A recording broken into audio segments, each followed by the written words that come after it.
révolution tunisienne du 17 décembre à 14 janvier, je peux l'interpréter de la façon suivante. Nous, la classe moyenne, nous, la classe pauvre défavorisée, on ne veut plus sacrifier pour vous. Cette fois-ci, c'est à vous de sacrifier et de financer l'État. Et quand je dis vous, c'est qui? La nomenclature, les riches, les milliardaires, ceux qui sont blanchis par le Nahba. Ils ont pensé à les barbes, c'est la même chose. Donc, c'est à eux, maintenant, de sacrifier. J'ai connu ce nom, j'ai rencontré ce nom. Ils m'ont dit qu'ils appellent partout le welfare state et l'État-providence. Qui va financer ton État-providence? Je dis, c'est vous.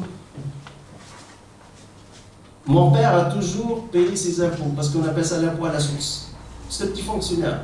Touché combien? À la retraite, 500 dinars. On n'a pas le droit même d'une bourse à l'université. On est considéré comme des payeurs d'impôts riches. Or, je me jure, on a eu un ami, un camarade qui vient dans une Mercedes, il fait la queue pour avoir la bourse, 40 dinars. Donc, cette nomenclature qui a tout pris n'a rien payé pour l'État, ne veut pas financer l'État-providence, ne veut pas une redistribution juste de la richesse. Plus que ça, M. Delbès, vous avez parlé d'une économie statistique, vos chiffres sont justes, mais l'économie informelle en Tunisie. La Tunisie vit grâce à l'économie informelle. Je vous donne l'exemple d'un ami, il m'a dit, moi je touche 400 dinars par mois. Il travaille au ministère de la Finance d'ailleurs. Et il m'a dit, mais tu sais que je gagne 3 000 à 4 000 dinars de plus pour mon business du week-end. J'ai une voiture, je vais à Ben Guerdel, j'achète 7-8 postes de télévision et je les vends à Kérouan et je gagne 3 000 à 4 000 dinars par mois. Tu veux un 3D? Tiens, 3D 850 dinars, je te laisse à 700 dinars, 300 € 3D, télévision poste 3D. C'est ça l'économie tunisienne. Il n'y a pas une famille tunisienne qui ne vit pas ou qui n'a pas un rapport avec l'économie informelle. Et toute l'économie informelle tunisienne, on ne le trouve pas dans les statistiques. Ça s'échappe, c'est autre chose. Qui est derrière cette économie informelle? Qui importe ces marchandises chinoises qui sont partout en Tunisie? Ce que nous appelons le marché de la Libye, Soplig. C'était avant, mais maintenant même on importe de la Chine, c'est toujours le marché de la Libye. Mais qui est derrière?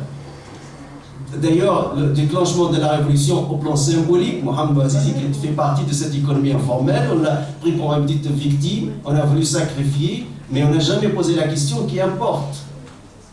Qui est derrière les grands imports? Donc c'est ça l'économie tunisienne, une économie informelle, une classe qui vit dans un autre monde, avec des belles voitures, dernier cri, vous allez à des endroits en Tunisie, vous dites, on ne les trouve pas parfois même en Europe. Et cette pauvre classe moyenne et cette classe défavorisée et qui doit toujours payer ses impôts. Je suis sûr, même si certains disent, mais c'est toujours payer ses impôts parce qu'on a un système à l'impôt. Dès que vous avez un salaire, ne vous inquiétez pas. En Suisse, on a une déclaration d'impôt à la fin de l'année. Là, il n'y a pas une déclaration d'impôt parce que vous payez directement. Pour les hommes d'affaires, les milliardaires et les riches, ils signent n'importe quoi. D'ailleurs, l'économie informelle, il n'y a pas de revenus, on ne voit rien. L'État ne touche rien du tout. Mais on construit des élites et une classe de nomenclature des archimilliardaires qui créent d'ailleurs une haine sociale. Les révolutionnaires tunisiens ont attaqué les foyers de travail. Si, j'ai dit à des hommes d'affaires tunisiens, ceux qui sont échappés de cette révolution, écoutez, la prochaine fois, ça sera vous. La prochaine fois, ils vont vous attaquer. Et ce n'est pas la police tunisienne ou l'armée tunisienne qui vont vous protéger. Et on a des ingrédients, des éléments d'une nouvelle révolution sociale en Tunisie. D'ailleurs, peut-être parmi vous, il y a quelques-uns ou quelques-unes qui ne savaient pas que la Révolution française, en fait, de 14 juillet 1789, ce n'était pas une seule révolution. C'était une série de révolutions. C'était plusieurs révolutions. Le grand révolutionnaire Robespierre a été décapité par d'autres révolutionnaires. Des révolutionnaires qui ont décapité des révolutionnaires. Une révolution contre une révolution contre une révolution. Ce que nous appelons en sociologie politique la fièvre révolutionnaire. La fièvre révolutionnaire qu'on a constatée tout à l'heure avec M. Yassine Dimessi. C'est ça la fièvre révolutionnaire. Non, la rue tunisienne qui a été toujours dominée, effacée aujourd'hui, elle est dans cette fièvre révolutionnaire. Elle sent qu'elle est capable de réoccuper de nouveau la rue et de dominer de nouveau la rue. Et elle est très très vigilante et on attend quelque part une révolution tunisienne qui rectifie, parce que cette révolution est arrivée pour un slogan, c'était clair. Chaud, travail, on veut du travail. Débrouillez-vous, nous, on ne veut pas sacrifier, et on n'a pas la patience. C'est ça une révolution. c'est une lutte de classe, c'est une lutte des catégories sociales, appelez tout ce que vous voulez appeler, mais c'est ça, en fait, c'est une rupture épistémologique à travers l'histoire. On ne sacrifie pas, nous, cette classe moyenne, cette classe défavorisée. Maintenant, il faut chercher d'autres qui doivent sacrifier pour l'économie tunisienne, pour le secteur public, je veux dire. Maintenant, je passe, et ça c'est une introduction vraiment qui n'était pas planifiée, hein, c'est dans mon sujet, mais je passe directement à mon sujet. C'est la sociologie du printemps arabe, dynamisme interne et intervention étrangère. Le printemps arabe, tout d'abord, le concept, ce n'est pas le nôtre. Aucun arabe n'a parlé d'un printemps arabe. C'est la presse occidentale, notamment la française, qui a publié les premiers textes dans le monde et autres, le printemps arabe. Et nous, on a récupéré ce concept. Deuxièmement, il y a toujours deux thèses, je trouve les deux fausses. Une qui disait le printemps arabe, c'est du dynamisme interne, c'est une grande révolution. Voilà le peuple tunisien héroïque qui a éliminé le système de Ben Ali. Il s'arrête là. L'autre, c'est le contraire, il disait non, tout ce qui s'est passé, c'était un complot mondial. Bref, une intervention étrangère, des services secrets, c'était planifié, etc. Ainsi de suite. Bon, ce sont deux thèses, moi je les considère extrémistes les deux. Donc on va chercher la synthèse entre le dynamisme interne et où s'arrête le dynamisme interne et l'intervention étrangère, où elle commence, où elle s'arrête. J'ai une typologie de mes révolutions. Ce printemps arabe a une typologie, c'est la mienne. Moi, je peux vous présenter trois catégories de révolutions différentes. La première, c'est les révolutions classiques pour moi, ceux qui s'inscrivent dans mon modèle théorique. Je parle de la révolution tunisienne, la révolution égyptienne, la révolution yéménite. Et je vais vous dire pourquoi, après, j'ai fait cette typologie. Deuxième catégorie, ce sont les révolutions arabes avec une intervention étrangère massive. Ce n'est plus une boîte noire, mais du dynamisme interne, mais c'est de l'intervention étrangère. La révolution libyenne, je m'excuse, on aime Kadhafi, on n'aime pas, c'est pas ça l'histoire, mais c'est l'OTAN. L'OTAN qui a mis fin au pouvoir de Kadhafi, c'est la révolution de l'OTAN aussi. Il y a une guerre civile, c'est vrai, l'armée est coupée en deux, il y a eu cette guerre civile, Kadhafi a failli gagner cette guerre civile. Jusqu'à Benghazi, l'OTAN a décidé rapidement d'intervenir et d'éliminer Kadhafi. Les Russes et les Chinois, ils ont dit que ce scénario ne va plus se répéter. Ils ont utilisé 2 fois le droit de veto au Conseil de sécurité, selon le chapitre 7 de la charte de l'ONU. On ne veut pas répéter la bêtise de la Libye. Les Chinois qui n'ont jamais utilisé le droit de veto dans le monde arabe Moyen-Orient, c'est la première fois. Ils ont dit aux Américains, nous savons bien que le droit russe, ça suffit, mais nous, si on utilise ce droit, c'est un message. On ne veut plus de manipulation, on ne veut plus d'intervention, on ne veut plus de votre deuxième, ça explique quoi. Troisième catégorie de révolution, les révolutions négligées, oubliées. Il n'y a rien à voir, dispersez-vous, il n'y a rien. Je vais vous montrer maintenant des images que vous ne pouvez jamais les voir, ni à la télévision belge, ni suisse, ni française, ni la BBC, ni France 24, ni... personne ne veut montrer ces images. Par contre, on a des dizaines et des dizaines de films qui montrent une révolution en Arabie Saoudite. La première révolution qui vient juste derrière la révolution tunisienne, c'est la révolution du peuple romain. On étouffe tout de suite. Donc, on va voir maintenant les images, et c'est en Arabie Saoudite, mais ce sont des images, comme je vous ai dit, interdites. On ne peut pas les regarder que sur le YouTube.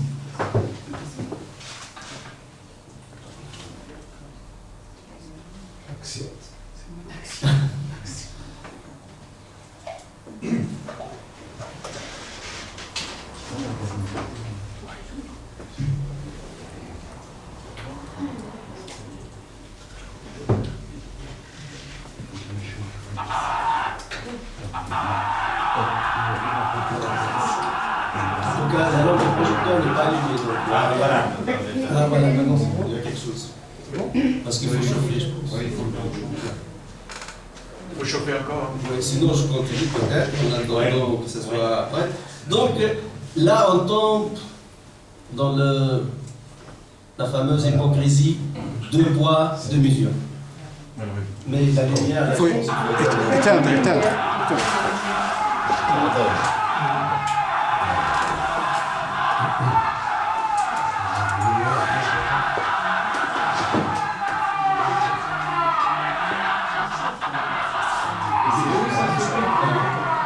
L'Arabie Saoudite. La date, c'est l'organisation. Oui, en Arabie Saoudite. La date,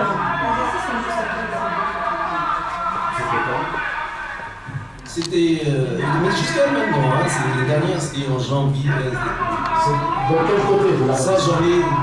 Bon, c'est la partie. On va parler justement de ça.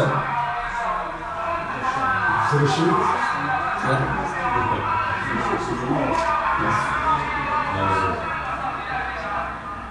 C'est des Arabes. Mais c'est quoi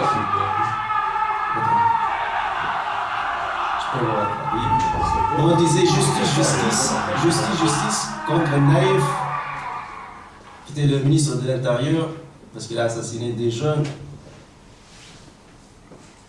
Et peut-être, puisqu'on a commencé, on finit avec les vidéos, on passe dans la deuxième vidéo.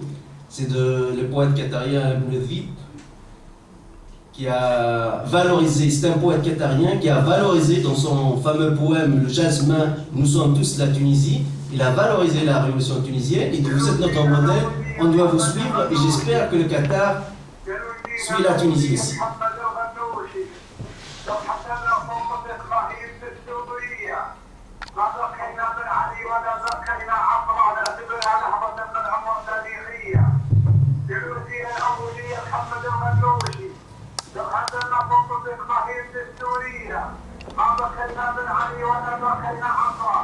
نعتبر على حفظ الأمور تاريخية دكتاتورية نظام القمع واستبداده أهلا تونس عليها الثورات الشعبية عندما من أمان ذمنا حقير واطي والمسحرة نمنح قناعتي شخصية أسجد الثورة بذم الشعب يا سائلها ونحت الجاد الشعوب الكل نفس حية كلهم بقول من كفنا بكل كفة كل نفر تتبع أحداث مأساوية الرجال البلاد اللي جعل حاكمها يحسب لنا العزة بالقوات الأمريكية أفغان البلاد اللي جعل حاكمها يحسب لنا العزة بالقوات الأمريكية وأفغان البلاد اللي شعبها جاية والحكومة تفتقر للطبقة المالية وأفغان البلاد اللي كلام مواطن معك جنسية وتصبح معها جنسية وأفضل النظام القمعي المشوار لا بد وانتو عبيد المسعى الذاتية ولا بد والشعب ما يدري قيمة نفسه لا ينقذ وراء كل عرض جنسية ليه؟ ما يختار حاكم بالبلد يحكم له يتخلص من نظام السلطة الجبرية علم اللي مرضي النفس وفتح الشعب بكرة يجلس بدار واحد الكرسية علم اللي مرضي النفس وفتح الشعب بكرة يجلس بدار واحد الكرسية قال حسبنا الوطن تسمع واسمع عياله على وطن الشعب وابقى درب الشعبية رشدوا وفرق واحد للمصير الواحد كلنا نونس توجه النخبة أوقم كلنا نونس توجه النخبة أوقم هي الحكومات العربية ومن يحكمها كلهم بلا بلا استثناء حرامية. السؤال اللي يؤنس فكرة المتساءل لم يجد إجابته من كلمة رسمية لا تفهم تستمر تبقى كل أشياء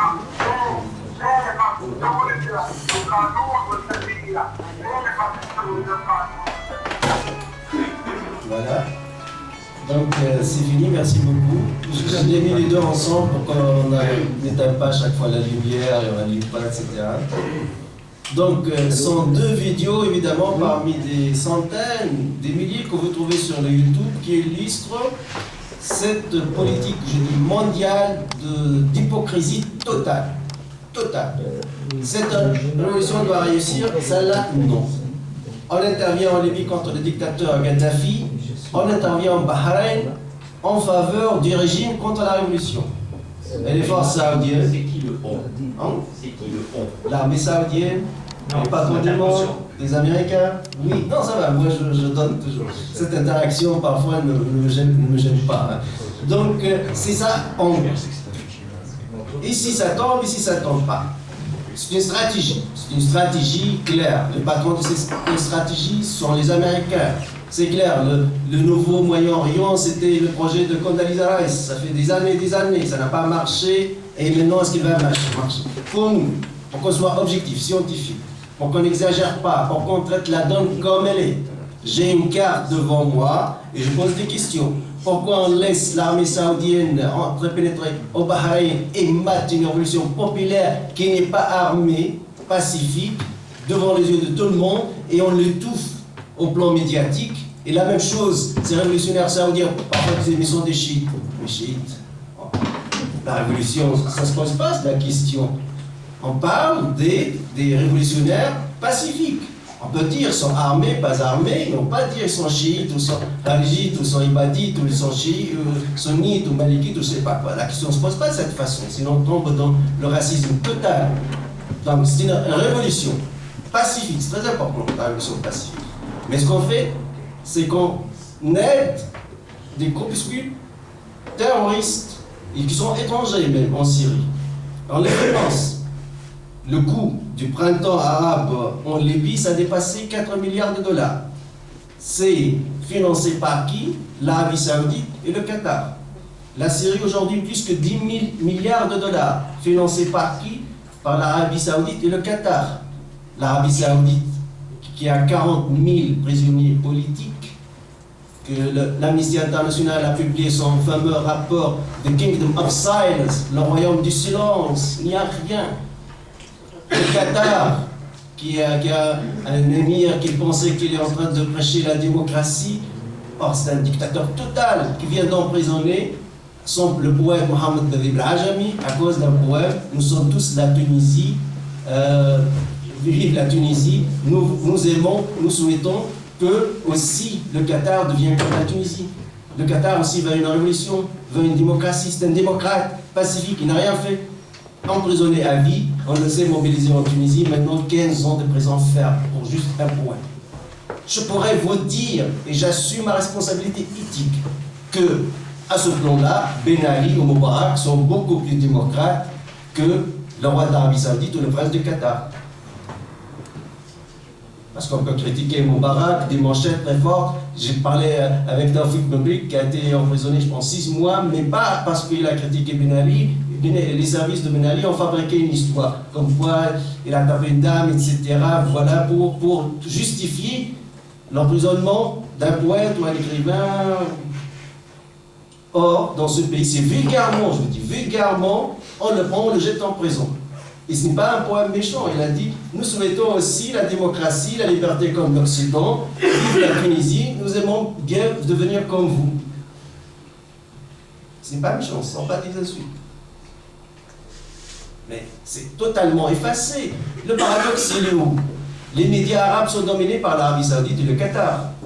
La plus grande chaîne, la fameuse chaîne et ses sœurs Al Jazeera, c'est une chaîne qatarienne. Al-Arabi et ses sœurs, c'est une chaîne saoudienne. Ils ont des frics. Le pire en plus, ils sont intervenus dans nos affaires internes. Ils sont intervenus dans nos affaires internes. Ils nous envoient leurs cheikhs pour qu'ils nous apprennent l'islam, comme si nous ne sommes pas des musulmans. L'émir de Qatar, il veut propager sa démocratie. Or, lui, c'est une dictature totale. Et j'ai hier cité l'exemple de ce qui s'est passé avec le président de la Mauritanie, je le répète, parce que j'ai d'autres nouveaux spectateurs. Finalement, l'émir du Qatar était allé en Mauritanie, était reçu par le prince du Qatar, par le général Mohamed Ben Abdelaziz, le président de Mauritanie, dans le palais présidentiel, et l'émir de Qatar lui dit, avec cette parenthèse, écoutez, on a décidé d'aider la Mauritanie, on vous aide par des crédits, par des fonds, etc., mais à une seule condition. Il lui dit, oui, Excellence, dites-moi, quelle est votre condition? Il dit, il faut la démocratie en Mauritanie. Vous devez être démocrate. Il dit, excusez-moi, vous n'êtes pas l'Union européenne pour me faire ce chantage. Mais excusez-moi, est-ce que vous avez une démocratie chez vous? Est-ce que vous avez du multipartisme? Est-ce qu'il y a une liberté d'expression? Est-ce est-ce que vous avez n'importe quel indice de liberté d'expression ou de démocratie ou de votation? Le citoyen qatari n'a jamais vu les bulletins de vote qu'à la télé. La même chose pour les citoyens saoudiens. Or, en même temps, ils dominent le paysage médiatique. Ils achètent 90% des intellectuels et des journalistes et des écrivains arabes. Sont rares ceux qui s'échappent de cette domination, je dirais même diabolique.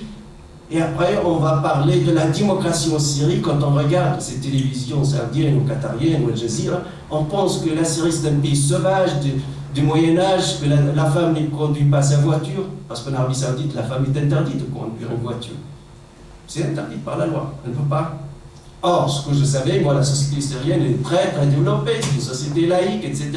Très développée, mais c'est vrai, c'est une dictature, on ne défend pas les dictatures. Mais ceux qui financent cette guerre aujourd'hui en Syrie, ce sont ces deux pays, avec un coût très élevé, 10 milliards de dollars, et comment? En recrutant des mercenaires et des djihadistes et des terroristes partout dans tout le monde entier, y compris de la Tunisie. Ils trouvent un jeune Tunisien désespéré, on lui offre 3 000 $, un billet d'avion à Istanbul, puis l'autre vers Halab, et voilà 6 000 à 7 000 $ dans la poche, évidemment, il devient terroriste. Mais on a du djihad. J'ai fait cette introduction pour passer aussi encore, que c'est dans ma problématique, et le dynamisme interne. Parce qu'on ne va pas oublier le dynamisme interne. Moi, il y a une révolution en Tunisie, il y a une révolution en Égypte. Bon, maintenant, vous me dites, révolution, c'est quoi révolution pour vous? Là, c'est une grande question, parce que je n'ai pas une réponse, parce qu'il y a plusieurs réponses, selon l'école. Le fonctionnalisme, le systémique, même Freud va vous dire sa réponse pour la révolution. Il va mettre une approche sexuelle, etc., pour dire c'est quoi une révolution. Donc chacun a son approche. Je vais prendre deux, simplement, pour vous montrer deux dimensions. L'approche marxiste, par exemple. Une révolution, c'est la passation du pouvoir d'une classe à une autre. La révolution française, c'est la bourgeoisie qui a pris le pouvoir de la classe féodale. La révolution bolchevique, c'est la classe prolétarienne qui a pris le pouvoir. C'est ça une révolution. Pour la sociologie politique américaine, et ça c'est intéressant pour moi, j'ai beaucoup étudié la sociologie politique américaine, Tedesco Paul, Charles Siddy, McAdams, Ted Gore, etc. Ils sont vraiment des techniciens, très spécialistes, parce qu'ils cherchent les mécaniques de cette révolution. Mais pour eux, c'est la forme qui les intéresse. Pour les Américains, pour cette école, une révolution, c'est la chute, même pas du régime du clan, c'est bon. Ben Ali a chuté, c'est ça, c'est la révolution. Donc il faut chercher les mécanismes, comment ça se passe. Moubarak a chuté, il faut chercher les mécanismes, la théorie, les modèles théoriques, comment c'est chuté. C'est ça qui nous intéresse. Le contenu social, avant ou après, ça ne nous intéresse pas. C'est plus cette forme technique. Et elle est efficace, la forme technique. Je parle, hein. Peu importe l'évaluation idéologique ou l'évaluation sociale, ou même sociologique du contenu de la révolution, techniquement, pour moi, elle était très efficace et j'ai bien analysé, je pense surtout pour les médias, peut-être pour cette raison qu'ils m'ont beaucoup sollicité au fur et à mesure, parce que je ne suis pas voyant, je dirais dès les premiers jours, le régime syrien ne tombe pas, parce que je savais pourquoi il ne tombe pas. Gaddafi aussi, sans intervention étrangère, elle ne tombe pas, elle aurait dû au pouvoir aujourd'hui. Pourquoi? Parce que dans une révolution, on a deux séries de facteurs pour avoir une révolution. On a des facteurs indirects et lointains qui s'accumulent au fur et à mesure jusqu'à la rupture, le déclenchement de la révolution, qui est la situation révolutionnaire. La situation révolutionnaire regroupe les trois facteurs directs de la révolution. Par exemple, la situation révolutionnaire en Tunisie a duré de 17 décembre 2010 jusqu'au 14 janvier 2011. La révolution égyptienne, la situation révolutionnaire en Égypte, 4 semaines. Au Yémen, 6, 7, 8 mois. En Libye, on va parler d'autre chose, parce qu'il y a une situation révolutionnaire, mais intervention étrangère. En Syrie jusqu'à nos jours. Bon, la situation révolutionnaire, je pense c'est très intéressant de cerner les trois facteurs. Le premier facteur, il faut une radicalisation de l'opposition populaire. Ça veut dire l'opposition populaire ne veut plus des réformes, mais le départ du régime. On ne veut plus de vous, Ben Ali. Son troisième discours, il a donné des promesses. Excusez-moi, je vais faire marche arrière, mais non. On est radicalisé déjà, on ne veut plus de vous. Départ. Rob Zoumer, Ben Ali, la même chose avec Moubarak. Deuxième élément de la situation révolutionnaire, ce sont les divisions au sein des élites au pouvoir. Parce que le régime, n'importe quelle révolution, il y a toujours deux noyaux durs. Le régime a son noyau dur, la révolution a son noyau dur. Donc, si le noyau dur du régime est touché, infecté par des divisions, c'est l'affaiblissement du régime. Là, on a eu par exemple en Tunisie. Moi, le 12 janvier, j'ai dit Ben Ali, c'est fini. Hein, vous trouvez le film sur YouTube, à la télévision suisse romande. Pourquoi? Parce que j'ai les éléments de la situation révolutionnaire. Mais je ne savais pas à l'époque, jusqu'à maintenant, on ne connaît pas toute l'histoire, ces divisions. C'est ces ministres qui ont lâché Ben Ali, ces chefs de police qui ont lâché Ben Ali, ces généraux qui ont lâché Ben Ali. On va voir s'ils ont des rapports avec l'étranger ou non. Maintenant, ça commence à tousser dernièrement, ça commence à voir les détails. Troisième élément déterminant dans une révolution. On est dans la sociologie américaine, hein, ça veut dire la chute du régime. Le régime chute ou ne chute pas. C'est déterminant. C'est l'essentiel d'ailleurs. C'est le rôle de l'armée. Il faut soit la neutralité de l'armée, la révolution par exemple iranienne à la dernière minute, les officiers sont restés dans leur caserne en observant ce qui se passe. Soit aussi ce que nous appelons la trahison de l'armée vis-à-vis du régime. Parce qu'on parle du système lui-même, parfois on nous disait trahison c'est vulgaire, non, l'armée égyptienne ou tunisienne n'a pas trahi. Dire trahison c'est fort, non, c'est parce qu'on parle du système. Donc là on a eu avec Ben Ali, les officiers se fraternisent avec la population, les manifestants, Tahala Gassri, vous êtes avec nous? Oui, on est avec vous. Des militaires qui disaient aux manifestants, ils se cachaient, ils se protégeaient derrière les militaires quand la police attaque. Ça s'est répété à Sfax aussi, partout. Donc c'était un feu vert clair et net de l'état-major tunisien, de l'armée tunisienne, qu'elle est avec la révolution. Parce que cette même armée a tiré sur les manifestants en 1978, janvier 1978, a tiré contre les manifestants en janvier 1984. Pourquoi aujourd'hui ne tire pas? En 2008. 2008, voilà, Dave, c'est ça. Donc aujourd'hui, en Égypte, la même chose. L'armée égyptienne a tiré contre les manifestants en 1977. Harami, 17, 18, 19 janvier 1977, a tiré contre les manifestants en 1984. L'armée marocaine, l'armée algérienne, octobre 1988. Et d'ailleurs, les morts et les victimes de la révolution ou la révolte de 78 au 84 sont plus nombreux que 2011, peut-être 14 janvier 2011. Donc ce n'est pas ça qui a changé la donne. Ce qui a changé la donne, c'est que l'armée a lâché Ben Ali et des élites politiques au pouvoir ont lâché Ben Ali. C'est ça qui a changé la donne. Mais maintenant, il faut savoir l'intervention étrangère. Parce que maintenant, je parle hier, on a parlé beaucoup du modèle tunisien. Mais puisque c'est ma cause, je dois regarder tous ces pays arabes là où il y a des interventions. L'intervention étrangère, en Tunisie ou en Égypte, en tout cas sûr et certain, l'ambassadeur américain a joué un rôle. On ne laisse pas un pays comme l'Égypte, surtout, sans contrôler. Sans assistance. Oui, c'est comme Obama, pendant les manifestants, il a dit intégralement: il faut que la démocratie règne en Égypte et les frères musulmans ont le droit aussi de gouverner. Cependant, Moubarak il était au pouvoir aussi. C'est sa déclaration.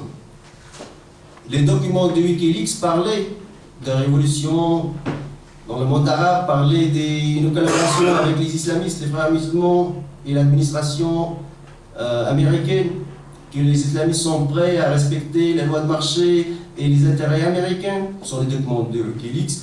Al Jazeera, le Qatar, dans le Qatar, on a les deux plus grandes bases militaires américaines au Moyen-Orient.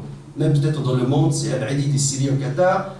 Et Al Jazeera aussi se trouve à côté. Et Al-Qatar et Al Jazeera ont mis le paquet dans ces révolutions du monde arabe.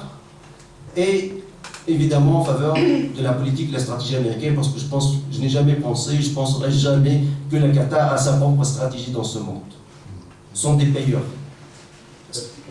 Faire chuter Gaddafi, ça coûte 4 milliards de dollars. Le contre-diable américain n'est pas prêt dans cette crise mondiale à payer 4 milliards de dollars pour la Syrie. La même chose de faire chuter Bachar, ça coûte 10 milliards de dollars, parce que maintenant le contre-diable américain n'est pas prêt à payer cette somme. Si le Qatar, l'Arabie Saoudite est prête à payer, pourquoi pas? D'ailleurs, pour l'histoire, l'Arabie Saoudite a payé pour la CIA, pour ses opérations en Amérique latine, les Contras, pour financer les contre-révolutions au Nicaragua et dans l'Amérique latine. La CIA a besoin des fonds, le contribuable américain ne donne pas ses fonds. Hein. Alors on cherche chez qui? Chez nos amis dictateurs arabes, où il n'y a pas de parlement. Ils savent en pays pour les opérations de la CIA en Amérique latine. C'est connu. Aujourd'hui, le Qatar et l'Arabie Saoudite payent aussi pour ces opérations, parce que nous, on est dans une crise, et le contribuable américain n'accepte pas d'ailleurs ça. Donc c'est à ces dictatures de payer ces guerres. À Bahreïn, la révolution, ça ne marche pas. Il ne faut pas avoir une révolution. Mais jusqu'à nos jours, la population de Bahreïn, c'est entre 70 et 80% des chiites. Si 70-80% de la population disait non au pouvoir, nous, on ne va pas aider ce pouvoir militairement et par des forces saoudiennes. Après, on se demande, il va où ce printemps arabe? Et la révolution saoudienne, on ne parle pas, c'est interdit. Je vous ai montré des images interdites. Il ne faut pas savoir, il ne faut pas que l'opinion publique occidentale ou autre sache qu'il y a des manifestations massives en Arabie Saoudite. Il y a une dictature totale. Mais on ne touche pas. C'est une manne pétrolière, ce sont des intérêts, on les protège pour nos intérêts. Or, on doit déclencher. On élimine Gaddafi, on essaie d'éliminer Bachar. Si on n'arrive pas, parce que les Chinois et les Russes ont compris, donc ils ont stoppé. La donne aujourd'hui, le printemps arabe est stagné, il y a une stagnation, c'est fini. Aujourd'hui, on cherche des solutions pacifiques en Syrie contre les grandes puissances, la Russie et les États-Unis d'Amérique. Pour la Tunisie, c'est un laboratoire, on va voir ça va donner quoi. Pour l'Égypte, moi je pense, je suis pour ceux qui pensent, et évidemment, nous on pourrait aussi commettre on pourrait ne pas être juste. Hein? On est des politologues, on n'est pas des scientifiques, 1 plus 1 égale 2, hein? C'est une approche. Mais moi personnellement je pense, et j'ai quelques arguments, que par exemple, c'est l'autonomie de l'armée égyptienne qui s'est manifestée. Les Américains n'ont pas voulu ce coup d'État. Ils ne veulent pas. Ils veulent que les frères musulmans exercent le pouvoir. Mais c'est l'autonomie de l'armée égyptienne, parce qu'elle gère environ 40% de l'économie, parce qu'elle a créé la République, c'est elle la légitimité historique, et ainsi de suite, qui s'est imposée. Donc ce sont les 3 facteurs de la situation révolutionnaire. On va les élaborer après, peut-être plus profondément. Mais je reviens quand même aux facteurs lointains, les facteurs indirects, et surtout ce que j'appelle les dynamismes démographiques. Toujours quand il y a une explosion démographique, on a toujours un problème. Souvent, ça mène à des révolutions, des guerres civiles, à des conquêtes. Il y a des politologues qui disaient que l'expansion islamique, c'est le résultat, le fruit d'une explosion démographique à la péninsule arabique. Les croisades, ça n'a rien à voir ni avec le christianisme ou l'islam. C'est juste une explosion démographique en Occident. Donc on veut envoyer ces jeunes quelque part ailleurs. Alors peut-être qu'on a un problème d'explosion démographique, on aura une série de problèmes politiques. La meilleure solution, c'est évidemment les guerres ou les envoyer dehors. Dans la situation des pays arabes, oui, cette explosion démographique exprime d'autres indices. On a, par exemple, en Arabie Saoudite, en Algérie, au Maroc, en Tunisie, 60 à 70% des jeunes. Or, ils sont marginalisés totalement du système politique, de décision, soit politique, soit économique, soit social. Et le chômage très très élevé au sein de cette catégorie de la jeunesse. L'éducation accélérée en Tunisie a conduit à avoir beaucoup de chômeurs diplômés. Tout ça a conduit à une situation anormale, qui est le dynamisme démographique.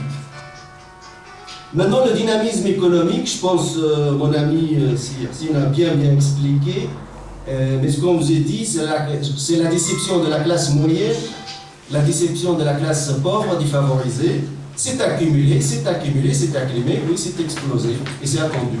Personnellement, oui, j'ai quelques vidéos dans des chaînes de télévision, je dirais, le monde arabe ne va pas continuer de cette façon. Il y aura des révolutions. Comment on va commencer par qui? J'ai toujours dit que l'Égypte, ce sera le premier.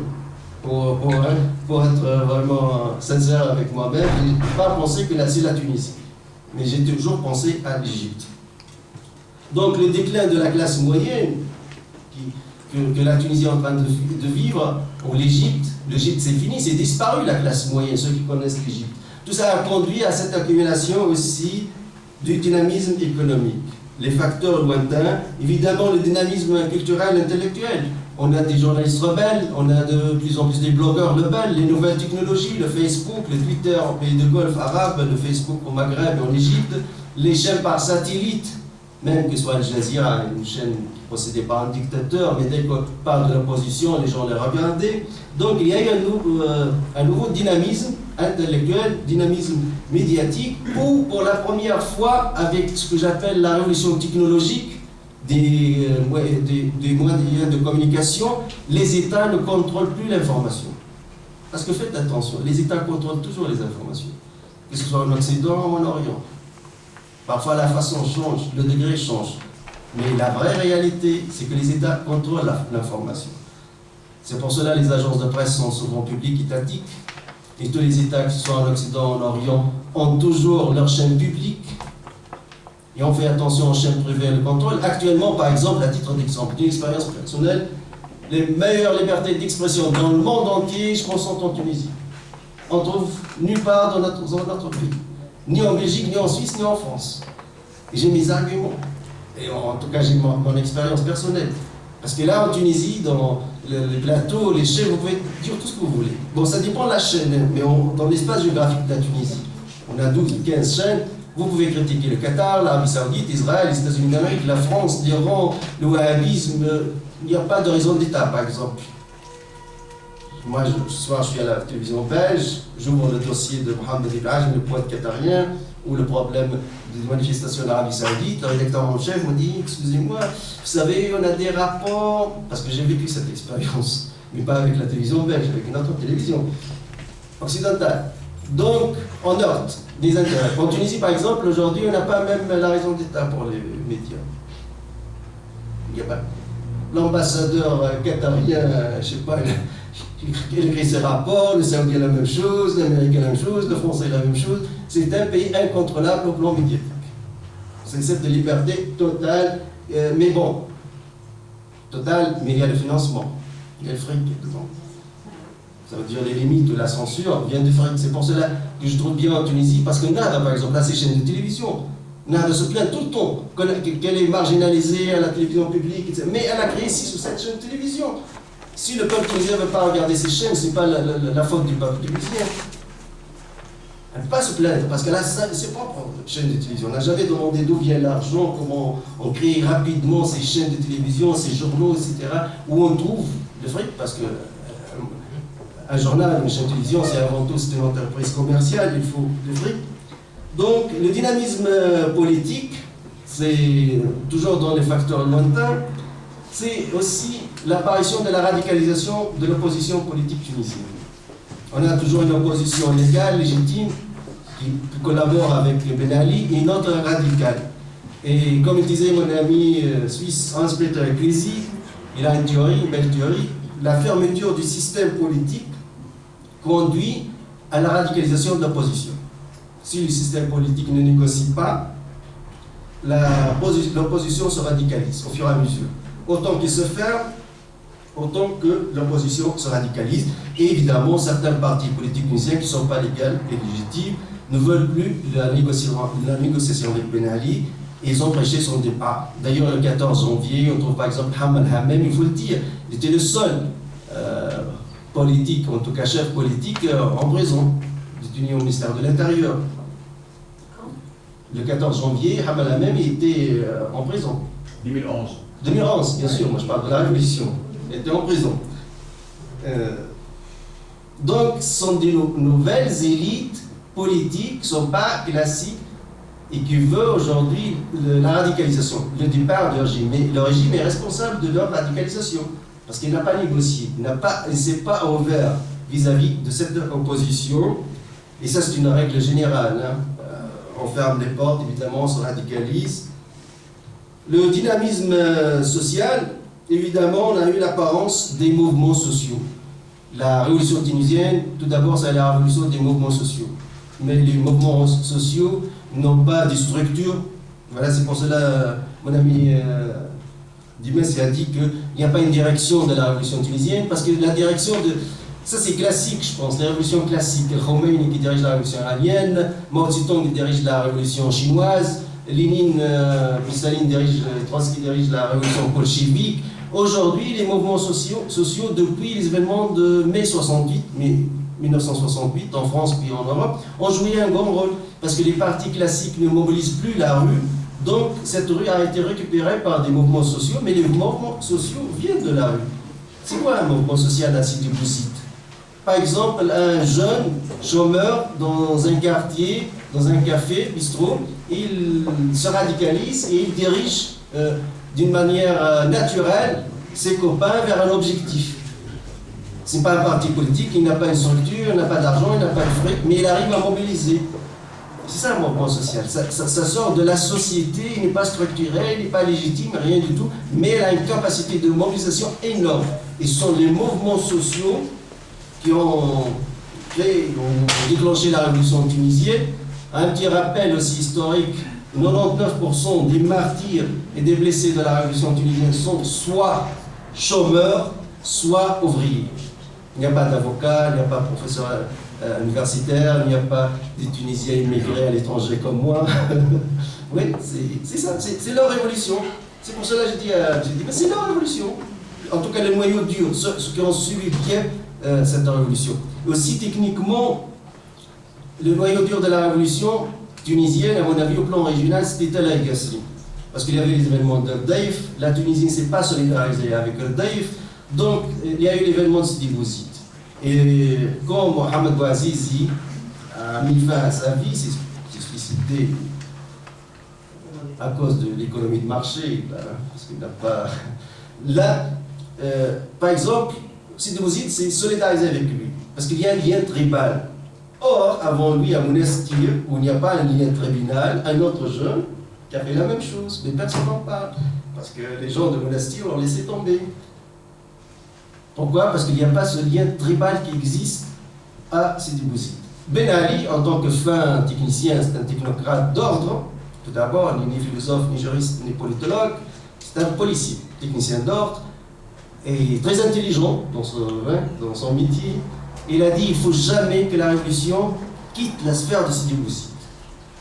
Parce qu'on a étoffé celle de Rdaïf, parce que Rdaïf était seul, c'est resté seul. Donc Sidi Bouzid doit rester seul.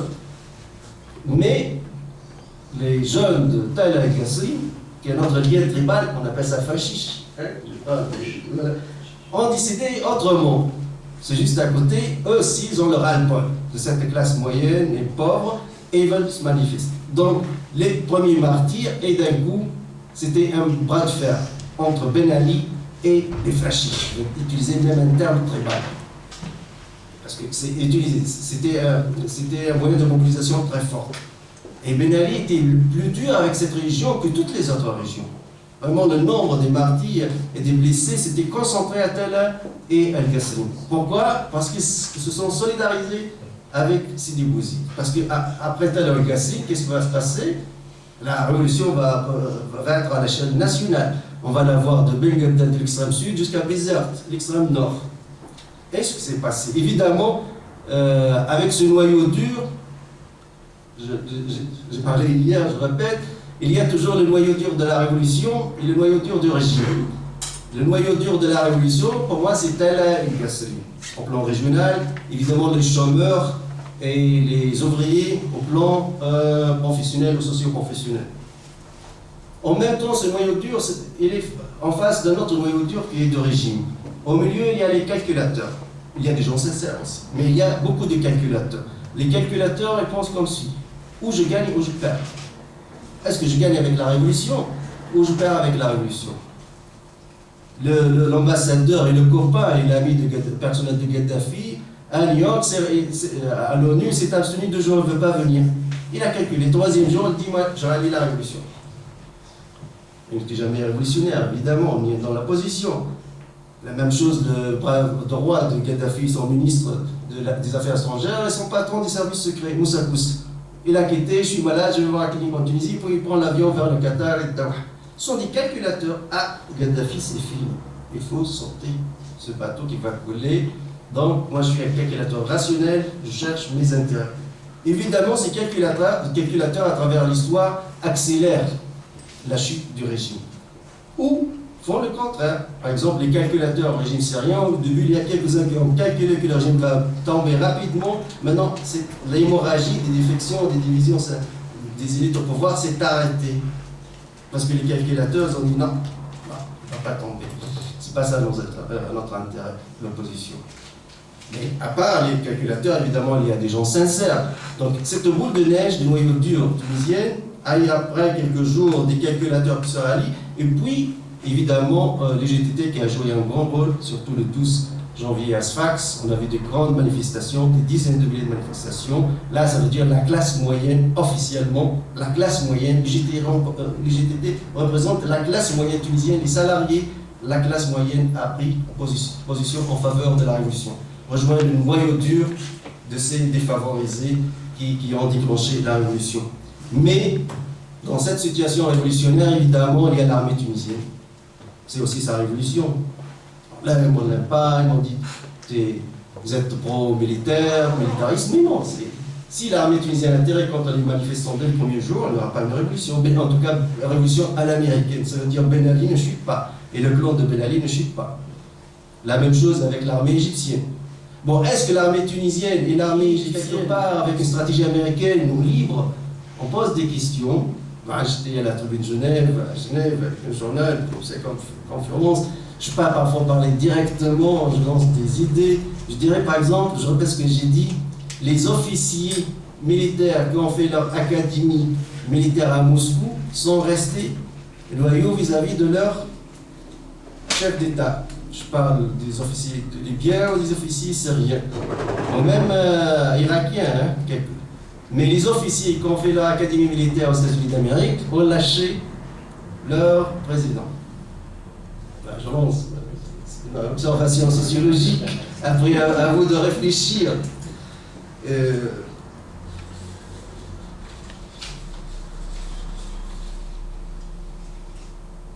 Donc,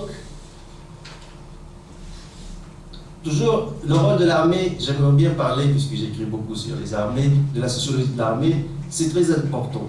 Par exemple, l'armée tunisienne, c'est une armée nationale populaire, comme l'armée algérienne ou l'armée égyptienne, ça veut dire le service militaire est obligatoire.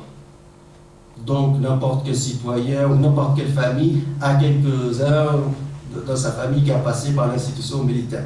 Et ça rapproche les institutions militaires de la population. Parce que finalement, c'est une armée populaire, nationale. Par exemple, en Arabie Saoudite, elle n'a pas une armée populaire nationale. C'est une armée mercenaire. Je suis à l'armée parce que j'ai un salaire, parce que je suis officier ou soldat. Je travaille à l'armée. Si je ne travaille pas à l'armée, jamais je dois passer par l'armée. Et sociologiquement aussi parlant, les révolutions arabes toujours ont peur, ou les monarques arabes ont toujours peur des militaires. Parce que l'armée égyptienne, quand le roi Farouk, des années 30, a élargi la base sociale de l'armée égyptienne en recrutant des officiers de la classe pauvre et moyenne, Nasser et ses officiers libres, il y a eu la révolution coup d'État militaire en 1952. Mais par exemple, le coup d'État 1952 en Égypte, c'était un coup d'État militaire, mais le résultat social, c'est très profond par rapport à la Tunisie ou l'Égypte, parce que Nasser a nationalisé, a dépossédé une classe des pachas, a donné de l'argent, elle a pris des terres les a donnés aux autres, etc., malgré que c'était un mouvement militaire. Mais l'essentiel pour nous, c'est que les monarchies arabes ont toujours eu une vigilance ou un méfi des armées, des officiers. Parce que chaque fois on élargit la base populaire de l'armée intervient dans les affaires d'État. C'était ça la même chose pour Kadhafi en 1er septembre 1969, au Yémen 1962, en Irak 1958, la révolution contre le monarque irakien. Et par exemple, c'est pour cette raison l'Arabie Saoudite, qui a un PNB plus que 550 milliards de dollars par an, et pourrait avoir une armée la plus puissante au Moyen-Orient, mais ne veut pas. J'ai un article, j'ai des émissions de télévision, c'est une décision politique. On ne veut pas une armée puissante et forte. Parce qu'une armée puissante et forte, elle va se retourner un jour contre nous. C'est un contre-pouvoir vis-à-vis de la famille royale. Mais une armée républicaine, elle n'a pas sa loyauté vis-à-vis de la famille royale. Une armée républicaine, elle doit défendre la population. Ce n'est pas le clan de Ben Ali ou Leila. Là, je pense que la situation en Tunisie a bien profité de ce concept de l'armée républicaine. Parce que l'armée royale, professionnelle, qui n'est pas une armée nationale et populaire, elle est souvent loyale qu'à la famille qui règne, pas à la population. Maintenant, on va parler la sphère, si vous voulez, la plus délicate de mon exposé, parce que j'avance aussi prudemment, je ne veux pas être aventurier, c'est les interventions étrangères. Parce que vraiment, c'est facile de parler de la théorie de complot. Ça y est, il y a un complot mondial contre le monde arabe, etc. Non, sinon on n'est plus politologue, on n'est plus scientifique, on n'est plus crédible, etc. Mais on ne peut pas négliger aussi ces interventions. Les interventions ont bien sûr plusieurs visages, si vous voulez. Il y a l'intervention, par exemple, des médias, on a dit. Pourquoi les médias, par exemple occidentaux, s'intéressent nuit du jour à la Syrie, mais pas à ce qui se passe en Arabie Saoudite? Pourquoi Taoufik Boumba, quand elle était contre Ben Ali, était totalement médiatisé en Occident, mais le poète qatarien, là, je suis le président de ce comité international, je souffre, j'ai mes amis partout, dans les chaînes de télévision, les journaux, mais dès que je parle de la famille, c'est pas si simple. Donc, on voit clairement et nettement que les médias, en tout cas, soit en Occident, soit, je n'aime pas trop parler de Jazira Arabique, parce que, comme j'ai dit hier, sont des médias où le degré de la liberté d'expression est égal à 0. Il n'y a rien. Jazira, c'est 0 degré d'expression. Pourquoi? Parce qu'à cause de la loi de la proximité. Qu'est-ce que ça veut dire la loi de la proximité? En presse, ceux qui ont travaillé en presse, ils ont un rapport avec la presse. Ça veut dire, moi je suis à Liège, j'ai une télévision, une radio à Liège, d'abord on doit s'intéresser à ce qui se passe à Liège. Après c'est à Bruxelles, après c'est à Paris. C'est la loi de la proximité. Mais je ne peux pas négliger par exemple des tortures à Liège et un attentat à Liège, et je parle de ce qui se passe à Alger ou à Tunis ou au Sud-Afrique. C'est ça la loi de la proximité. Ces deux chaînes ne respectent pas du tout, je souligne, du tout la loi de la proximité. Ce sont des chaînes d'apparence technologique à l'occidental. Peut-être Jazira a des moyens technologiques plus que la CNN, c'est sûr, plus que la télévision belge. Les moyens, les correspondants partout, les belles femmes, l'image, etc., les ingénieurs du son, les caméramans, tout est top, top, top. Mais le contenu sociologique, il y a eu un attentat à Qatar. Donc Jazira n'a pas parlé de Qatar. La succession du père vers le fils. Voilà, la radio russe sont mes amis, ils m'ont fait une longue interview, il a fait le tour du monde en arabe, parce que c'est en arabe, et il me dit, mais comment tu as su que le prince, il va céder le pouvoir à son fils dans un mois? Je dis, ah oui, j'ai lu le Figaro. Bon, c'était le Figaro, parce qu'il y avait la fuite chez le Figaro, et bien on ne parle pas. Et il y a aussi une complicité entre l'Arabie Saoudite et le Qatar, parce qu'il y avait une guerre froide entre les deux. Et chaque jour, le Jazira nous parlait de ce qui se passe, de la torture et l'oppression en Arabie Saoudite. L'Arabie Saoudite, la chaîne de Jazira parlait de ce qui se passe au Qatar, parlait par exemple d'une tribu, dont le poète Ben y a parlé, d'une tribu qatarienne. Le cheikh a dit une déclaration anti-émir. Ah, vous avez dit ça? Alors toute la tribu, vous m'en donnez vos passeports. Je confisque vos passeports, vous n'êtes plus qatarien. Vous n'êtes plus qatarien, vous rendez les passeports. C'est ça qu'il a dit. Vous dormez avec une nationalité, vous revenez sur une nationalité. Il a dit le poète là, tout à l'heure. Donc, il faut être sincère. Je défends toujours l'éthique scientifique de Max Weber. Ce n'est pas l'éthique de politique. Je ne suis pas politicien, je suis politologue, je dis j'ai cette éthique scientifique. Donc, il faut vraiment la défendre jusqu'au bout. Ça veut dire sont des dictatures totales et des chaînes qui n'ont aucun degré de liberté d'expression. Loin. Que la forme technologique, ça va. Ils ont beaucoup de fric et ils dominent, etc. Et vous, personnellement, j'ai refusé leurs invitations. Hein. Même Jazira, la dernière, c'est même pas un mois et demi. Venez, on sait bien que vous ne voulez pas venir à Qatar, etc. On va faire le programme à Londres avec le Faisal Qasem. Voilà, comme d'habitude, d'avion première classe, 5 étoiles et $500 pour l'émission, etc. On est bien gâtés là. Mais je dis non, je ne viens pas. Parce que pour moi, j'ai dit à tout le monde, vous n'êtes pas crédible, vous n'êtes pas crédible. Vous voulez jouer un petit peu, parce que la différence entre le Jazeera, l'Arabie et d'autres chaînes, c'est surtout le Jazeera, là, parfois ces tactiques-là. Allez, quelqu'un de l'opposition qui ne sait pas, mais on va l'inviter une fois, mais en même temps, on va crier tout le temps, comme ça, on n'arrive pas à passer le message. Mais bref, les dictatures ne peuvent pas engendrer des médias libres. C'est impossible. Il faut respecter la loi de la proximité. France 24, je suis souvent invité, la soirée des élections, j'ai critiqué les deux, François Hollande ou l'autre, ça passe, aucun problème. Donc il y a cette loi de la proximité. Mais vous ne parlez pas de ce qui se passe chez vous, et ça devient rose. C'est le paradis terrestre, le Qatar, quand on regarde Jazeera. Quand on regarde l'Arabie, c'est le paradis terrestre, l'Arabie Saoudite. On oublie les 40 000, personne ne parle des 40 000 prisonniers de ces révolutions, de ces images interdites, des images taboues. Là, on est face à des dictatures qui ont de l'argent, qui manipulent, qui achètent, mais ne peuvent pas changer d'attente. Alors, rapidement, maintenant, si c'est un sujet un peu sensible aussi, y a-t-il un projet américain, américano-qatarien, avec les frères musulmans, de s'installer au pouvoir, ou d'installer l'islamisme au pouvoir? J'ai quelques éléments de réponse. Premièrement, il y a les documents de Wikileaks, qui parlaient de ce projet. Parmi ces projets, par exemple, un document de Wikileaks qui disait que le directeur d'Al Jazeera, la chaîne possédée par l'Émirat de Qatar, Waddah Khaufa, rencontre chaque matin l'officier de la CIA, de l'antenne CIA à Doha, afin de prendre les directives. C'est un document de Wikileaks. Mais c'est sûr, Al Jazeera se trouve entre deux grandes bases militaires américaines à Doha. Elle n'a pas une autre politique étrangère quand même différente de ces deux bases militaires. Parmi les documents aussi, on a un document qui est un enregistrement, qui est sur YouTube, je l'ai publié même sur ma chaîne YouTube.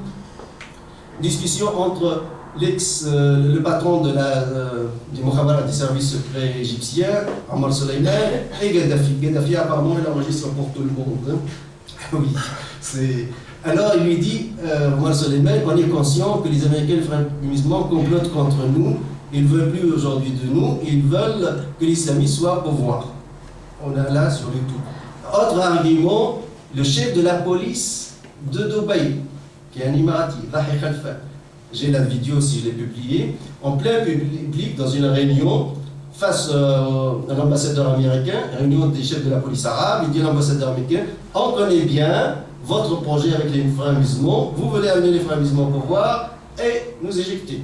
On est conscient. Et les ambassadeurs américains, évidemment, s'est fâché et quittent la salle. Ce sont des arguments tangibles. J'ai ces arguments dans mon ordinateur, celui que d'ailleurs je le diffuse tout le temps sur ma page Facebook, dans mes programmes de télévision, etc. Ces vidéos existent bel et bien et ne sont pas manipulées ou truquées. Donc, là, ça pose des questions, évidemment, pour conclure. Finalement, c'est quoi la démocratie ou le projet des mouvements islamistes, les frères musulmans, par exemple? Au plan économique, ils sont, je ne dis pas ultra-libéral, mais il n'y a aucun changement, de toute façon. Au contraire, en Tunisie, M. Dimas, il connaît beaucoup plus que moi, on n'a plus privatisé, on n'a plus libéralisé les prix qu'avec Ben Ali. D'un coup, les prix ont doublé. Le kilo de viande d'agneau, c'est symbolique, ça coûtait des dinars en 2010. Aujourd'hui, il y a 23 dinars. 26. Oui, chacun, c'est libre. Je dis bientôt 30, 40. Il n'y a pas de limite. Le chef de Nader Al-Ranouchi, comme le chef de frères musulmans en Égypte l'a dit, nous on est pour l'économie de marché, mais l'économie de marché, attention, c'est très important. Pas à l'Europe occidentale, c'est à l'américaine. Parce que vous savez, aux États-Unis d'Amérique, il n'y a pas de welfare state. Il n'y a pas d'État pour évidence. Vous avez du fric, vous pouvez étudier dans une université, vous n'avez pas de fric, vous n'étudiez pas. Vous avez du fric, vous pouvez être hospitalisé, vous n'avez pas de fric, vous pouvez crever devant l'hôpital, on s'en fout, c'est pas notre affaire là. Si vous trouvez une église ou une mosquée ou la bienfaisance, c'est une autre chose. D'ailleurs, les frères musulmans ont beaucoup utilisé la bienfaisance, surtout en Égypte. J'ai bien travaillé les frères musulmans en Égypte, c'est parce qu'ils remplaçaient toujours l'État-providence. Où l'État-providence, où l'État est présent, les frères musulmans sont là. Vous allez chez un docteur égyptien normal, vous payez 100 livres égyptiens. Vous allez chez un docteur des frères musulmans, vous payez un seul livre égyptien. C'est symbolique. Alors moi je vote pour les frères musulmans. Donc l'État est absent et évidemment ces mouvements qui occupent l'espace. Je m'excuse parce que C'était passé là, je pense. Eh bien, merci beaucoup. Et merci pour cet exposé détaillé et foisonne d'informations, aussi bien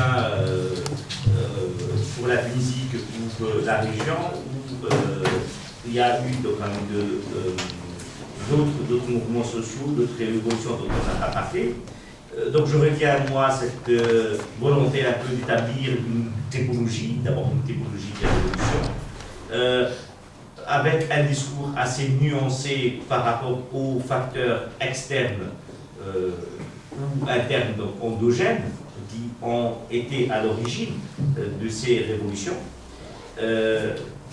en insistant notamment sur un certain nombre de facteurs indirects, comme l'explosion démographique, la dynamique intellectuelle, la dynamique sociale et l'importance des mouvements sociaux dans ce changement politique, cette révolution, la question de la radicalisation. Alors, bien évidemment, il y a un certain nombre d'éléments spécifiques pour chaque pays, on prend notamment la Syrie et la Libye, que peut-être il y a un rapprochement à faire entre la Tunisie et l'Égypte, mais en mettant l'accent sur la différence par rapport au rôle des armées dans les deux pays. Donc voilà, je voudrais quand même faire une petite remarque par rapport à Al Jazeera. Donc je partage tout à fait cette analyse, et Al Jazeera n'a vraiment pas d'approche, disons, éthique et objective de la question de l'information par rapport notamment au pays, l'Ouest et tout, Qatar. Mais je voudrais quand même dire que Al Jazeera, je crois qu'elle a joué un rôle important dans la formation de l'opinion publique arabe et de la rue arabe bien avant la révolution.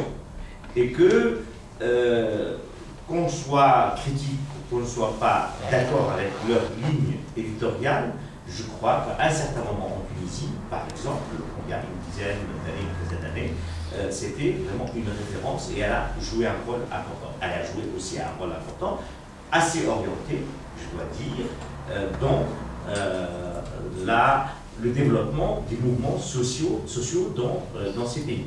En Tunisie, par exemple, elle a joué le rôle de relais important pour, notamment, on parle, puisque le régime a, quand il y a eu le mouvement de Daïf dont on avait parlé, il a cadenassé la situation et des gens à l'étranger étaient plus informés que les Tunisiens eux-mêmes. J'ajouterais que la ligne éditoriale de Al Jazeera a elle-même beaucoup changé, beaucoup évolué, en soutenant plutôt, des régimes ou des mouvements islamistes. Donc elle a joué aussi un rôle important en Irak. Donc voilà, je voulais juste faire cette remarque, non pas c'est pour nuancer, pour peut-être apporter des éléments de réponse. Ouais, voilà. Je crois que sans plus tarder, il vaut mieux peut-être aussi laisser la parole à la salle et à vos questions. Donc je vois, je repère comme ça, Siddharth, après question. Siddharth d'abord, enfin, c'est pareil, pour un peu respecter un peu. À un certain moment, vous avez parlé de Condoleezza Rice, mais à un certain moment, Condoleezza Rice était plutôt pour soutenir les salafistes. Il y a 5, 6 ans ou même. Il y a eu un changement dans la politique américaine, subitement, et ils se sont retournés vers les frères musulmans. Est-ce que vous avez pu détecter cela dans les informations? Pourquoi? Pour quelle raison? Est-ce qu'ils ont trouvé que les salafistes n'ont pas assez de présence sur le terrain? Qu'est-ce qui s'est passé?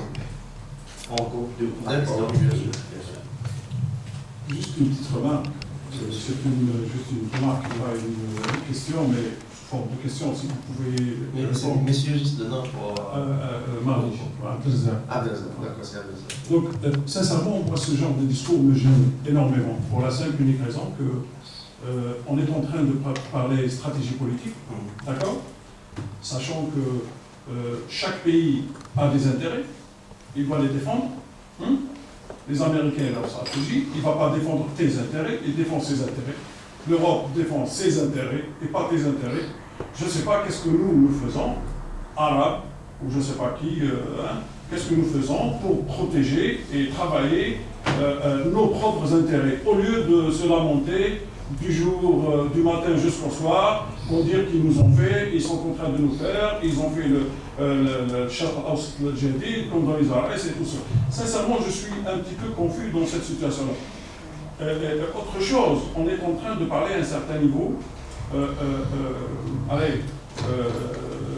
au niveau diplomatique, les États, les royaumes, on a les gouvernants que nous méritons. Qu'on soit clair, ils ne sont pas venus, ils ne sont pas des extraterrestres, ils sont venus du peuple. D'accord? Entre autres, ils ne sont pas élus, mais les Tunisiens, lorsqu'ils ont voulu changer les choses, ça a changé. D'accord? Donc, on a les gouvernants que nous méritons. Maintenant, quand on parle de diplomatie au niveau étatique, etc., que dit-on alors de nos intellectuels? Il faut passer un mot sur les intellectuels d'Ghana. Nos intellectuels, ils servent les intérêts de qui? Est-ce qu'on s'est posé cette question-là? Nos intellectuels, quel est leur rôle dans toute cette marmelade, dans toute cette... je pense que les intellectuels aujourd'hui arabes, ils poussent dans le sens où ils confirment la position des dictateurs d'aujourd'hui. Personne ne parle de l'Égypte aujourd'hui. C'est l'actualité aujourd'hui, mais on n'a pas entendu un mot sur ça. D'accord? Enfin, allez. Troisième, c'est Amal. Et après, on répond et on prendra d'autres questions. Ben, je voudrais revenir un petit peu sur les révolutions. Vous avez défini vous avez donné des définitions plutôt pour les révolutions à peu près. La révolution égyptienne, c'est le 30 juin. Comment vous appelez cette... Est-ce que c'était une révolution qui a été suivie par le renversement du régime du 3 juillet? Et alors, le rôle des voisins israéliens, tout le monde dit un petit peu qu'il y a une pression d'Israël sur l'Égypte ou des intérêts énormes par rapport à Gaza et en Palestine. Et alors, ce qui se passe maintenant en Irak, est-ce que c'est une révolution ou suite à autre chose? Nous constatons pour l'instant ce qui se passe à Gaza, c'est vraiment quelque chose de dramatique. C'est suite aussi à ce renversement en Égypte. Et puis on avait dit que les Américains ont une complicité ou des intérêts communs avec les frères musulmans. Pourtant, les frères musulmans sont dans les prisons ou sont éliminés pratiquement physiquement. Voilà, quelques questionnements si vous voulez bien. Merci. Voilà. C'est bon? Oui. Alors, je commence par vous. Vous m'avez parlé de Al Jazeera.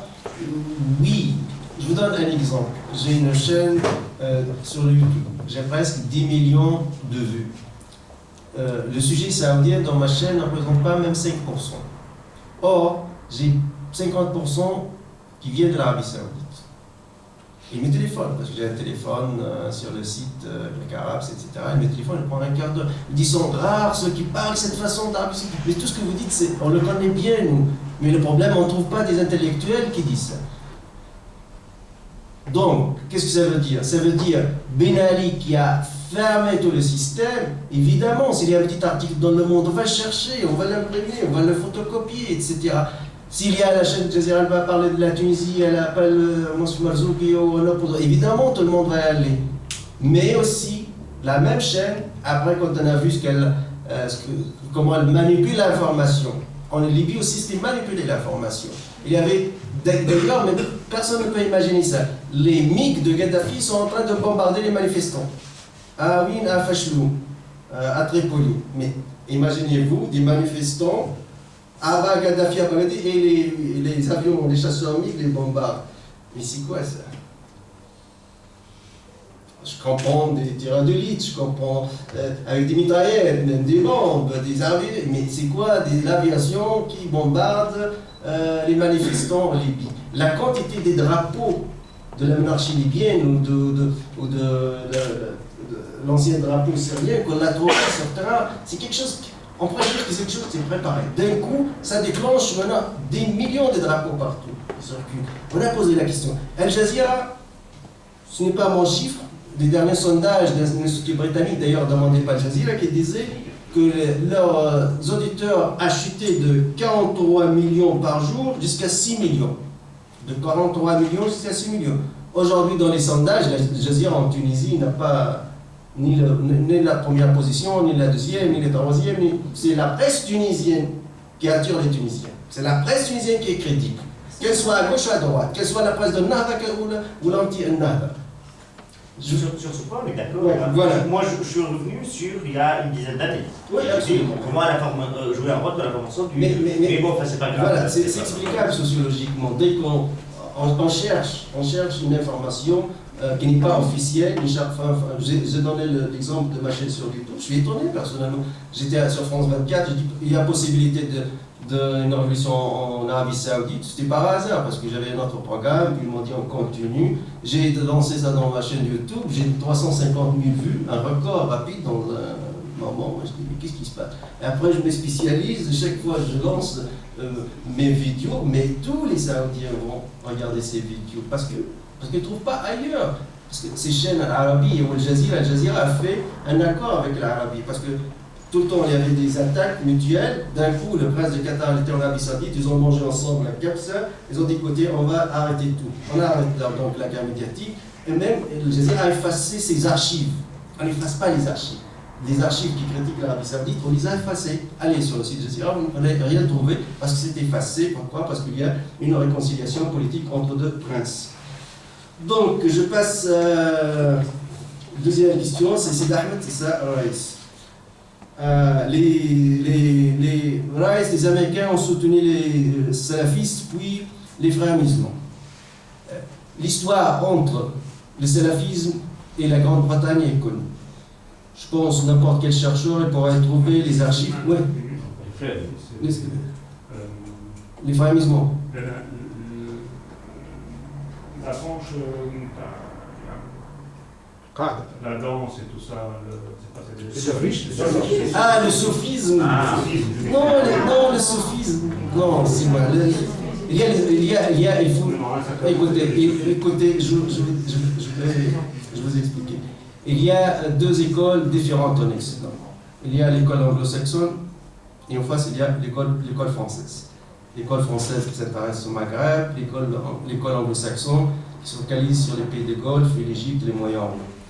L'école anglo-saxonne a de très très très bons rapports avec tout ce qui est islamiste. D'ailleurs, quand vous posez une question, par exemple, à l'ambassadeur saoudien, il dit quel pays arabe qui pratique la charia islamique? Il dit c'est l'Arabie Saoudite, dès sa fondation.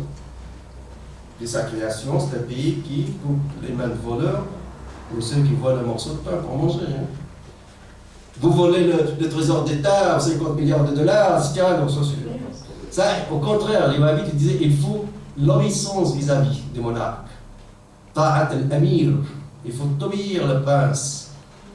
Mais un petit jeune qui boit une bière, on l'attrape, on lui donne comme exemple de la rue, on a même les vidéos, hein. On les fouette pour 80 coups. Mais le roi lui-même, j'ai la vidéo, le roi lui-même d'Arabie Saoudite a bu un cognac avec George Bush, j'ai la vidéo avec la BBC. Mais c'est vrai, c'est caché, c'est assis comme ça doucement, mais le caméraman de la BBC ne l'a pas lâché.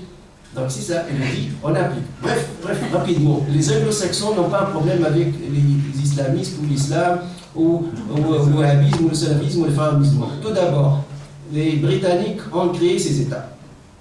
Si la Tunisie, c'est le fruit de la résistance de Stour, l'Algérie, c'est le FLN de la résistance, même le roi du Maroc, c'est un résistant, Mohamed Khamis, c'était exilé, éloigné, etc. Non, ces États sont créés par le ministère des Affaires étrangères britannique, la branche orientale. Ce sont des archives, des papiers. Le roi de l'Arabie Saoudite touchait 5 000 livres sterling par mois. Ce sont des archives. Et c'est évidemment publié. Et la même chose pour le prince de Qatar. Tous sont salariés du ministère des Affaires étrangères britannique. Eux, ils représentent l'islam. Ils disent l'islam, le wahhabisme existe en 2 pays officiellement, l'Arabie Saoudite et le Qatar. Le sophisme c'est au Maghreb, mais aussi en Arabie Saoudite. Mecca, par exemple. Oui, bien sûr, Mecca, par exemple. Ceux qui ne savent pas, Mecca n'est pas wahhabite, n'est pas salafiste. Mecca, c'est soufi. Mecca, c'est du sophisme. Al-Hijaz, c'est du sunnite hanafi. Ça n'a rien à voir avec le wahhabisme. Le wahhabisme, c'est le Qatar, c'est une famille. Le wahhabisme. Et l'Arabie Saoudite, Dar'iyya et Najd, une partie de Najd. Mais le reste de l'Arabie Saoudite ne sont pas wahhabites. Ils détestent le wahhabisme, ils sont anti-wahhabisme. Les wahhabites ont détruit l'architecture musulmane. Ils ont effacé de la carte la maison de Khadija, de Aïcha, des compagnons de prophète, de le prophète. Il n'y a rien. Maintenant, c'est des buildings. Ils veulent restructurer la Mecque avec des gratte-ciel. Imaginez-vous, on entre le Vatican, on casse tout. On élimine tout. Et on fait des gratte-ciel, des restaurants, et des hôtels de luxe de 5 étoiles pour 5 000 € pendant le Hajj par nuit. Mais c'est ça le wahhabite. Bref, le colonisateur britannique n'a jamais eu un problème. Les Britanniques, ils ont une idée contre la France. Maintenant aussi, je veux être objectif. Les Français, ils viennent, entrent en Tunisie, ils disaient, je vais dans mon petit village, qui n'était rien du tout aux années 40, je vais construire un collège, un lycée, une école. 2 heures du matin arabe, 2 heures de français l'après-midi. Mon père a profité de ce système. Ça veut dire, la France dit, je veux construire des élites. Francophones, laïcs, etc., pour construire un pays bien instauré. Les Britanniques, non, restez comme vous êtes. Vous savez que le roi de l'Arabie Saoudite, son niveau scolaire, c'est le 3e année primaire. 3e année primaire, parce que vous pouvez regarder une vidéo, je vous montre, après la pause, après la fin, vous allez voir. Et les princes, et les princes de cette région, des gouverneurs, sont des analphabètes. Mais pourquoi résister à ça? Mais pourquoi je veux vous dire pourquoi. Parce que les Britanniques, les Anglo-Saxons sont comme ça. Ils réfléchissent de cette façon. On entre dans cette région, on cherche le pouvoir local. La théorie de local power. Le pouvoir local est entre le cheikh Zaïd bin Mohammed bin Fatah. C'est toi le chef de la tribu, oui. C'est toi qui domine la tribu, d'accord. Alors, c'est toi le roi. Et on te soutient. On n'a pas besoin de te former, tu restes comme tu es. On ne change rien. On a besoin juste des puits de pétrole, tu vas nous donner, combien de barils, nous on te donne des chameaux au début. Vous savez, un prince arabe, je ne veux pas dire ça, il refusait les chèques. Il refusait même l'argent des banknotes, puis il a refusé les chèques. Je ne veux pas dire le nom. Il dit, mais des millions de dollars, c'était les années 60. Il dit, écoutez, vous les Américains, vous vous moquez de moi, moi je vous donne mon pétrole, vous donnez un bout de papier contre mon pétrole, et le chèque, des millions de dollars. Je veux des lingots d'or, moi. Il a rempli son château, c'est de la pièce par des lingots. Je vois que des lingots d'or. Ils ont fait un coup d'État contre les Est.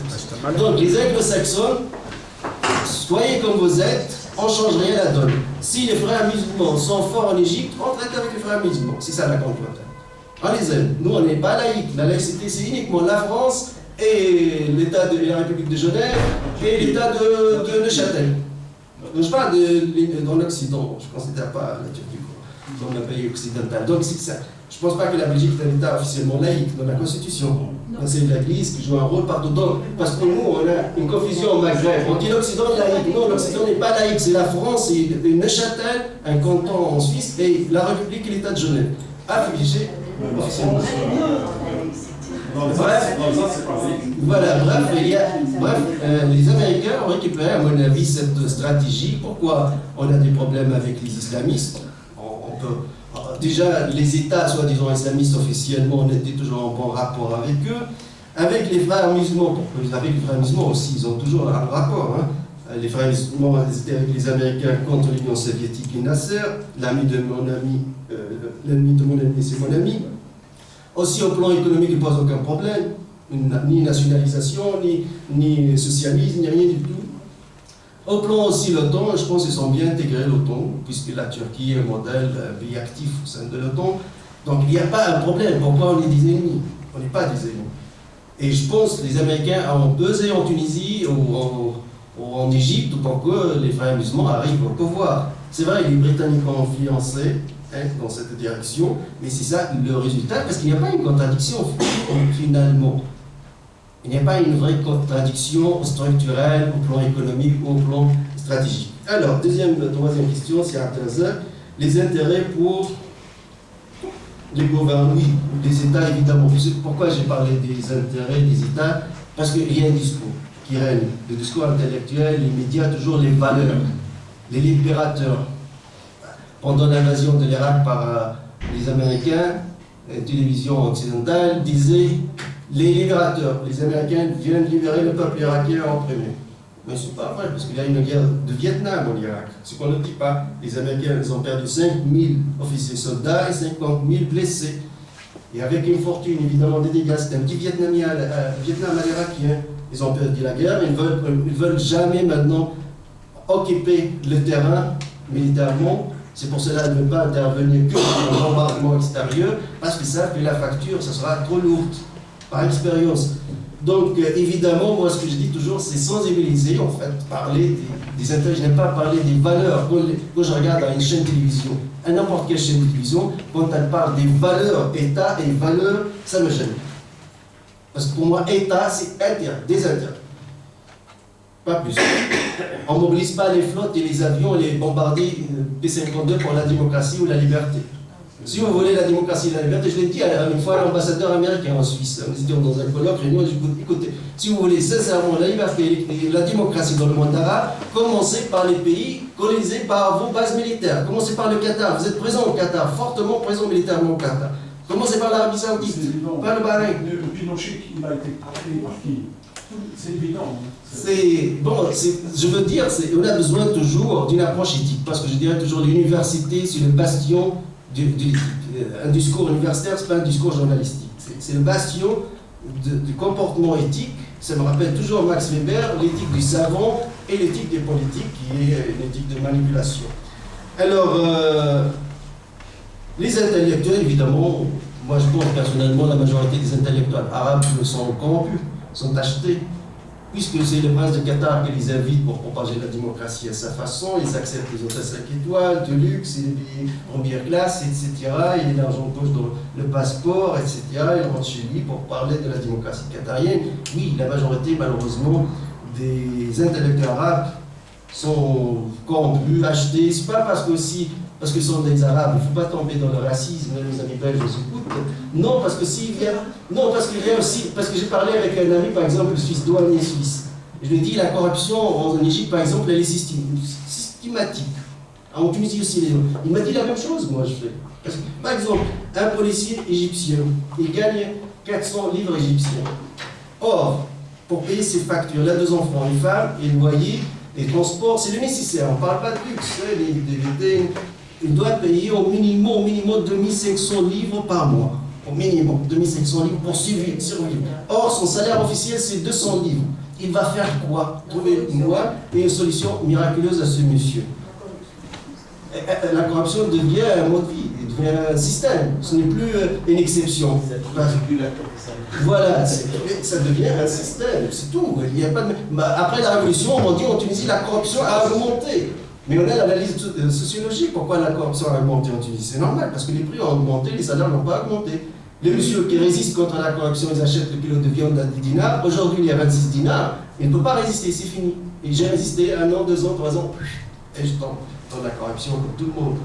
Donc, oui, donc c'est le système qui est responsable, ce ne sont pas les individus. Bon, je ne suis pas l'avocat du diable.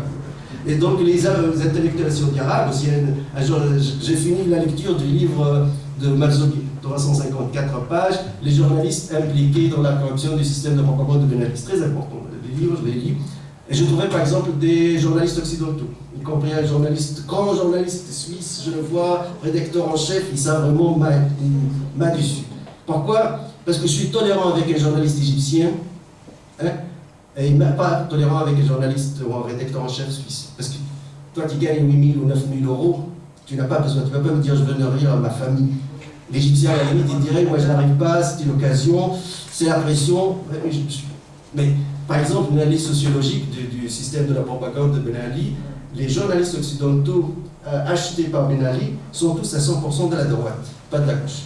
Les journalistes, puisque c'est public, mais on ne parle pas de secret d'État, hein, puisque c'est publié, les journalistes du Figaro, les journalistes de France 3, des journalistes suisses, un journaliste américain dit donnez-moi de l'argent, je suis prêt à médiatiser Ben Ali, vous allez voir, etc. Juste vous me payez. Des politiques aussi de copain de Sarkozy, de la droite. Il faut être sincère aussi, parce que c'était ma première observation sociologique en analysant ce livre noir, sont des journalistes de la droite. Ça veut dire le fric, que le fric, pas plus que le fric. Donc, voilà, intellectuel n'est pas un prophète aussi. Parfois, on a une image de l'intellectuel, messager de Dieu, prophète. Oui, on est dessus dès qu'on le connaît de près. Non, je fais partie du système aussi. Parfois, il quitte le système, il est marginalisé par les médias du système, il essaye, etc. Et chacun a son histoire. Alors, aussi, Amara, 30 juin, le rôle de l'armée, le rôle d'Israël et Mossi. Bon, Israël, Égypte, l'armée et Mossi. Vous savez bien, par exemple, Mossi a envoyé sa fameuse lettre à Shimon Peres. On va continuer la collaboration entre les deux pays amis, etc. C'est une lettre, je ne suis pas ici pour faire la guerre à Israël. On est deux pays amis. En Nahda, par exemple, qui est un parti islamiste en Tunisie, il y avait des militants, même au sein de l'Assemblée, qui voulaient, par exemple, interdire la normalisation. Interdire la normalisation avec Israël. Nahda disait sans doute non, on ne veut pas de ça. Ça s'explique un peu pour moi. Parce que Nahda ne veut pas fâcher Washington. Et si on fâche Israël, c'est on fâche Washington aussi. Okay.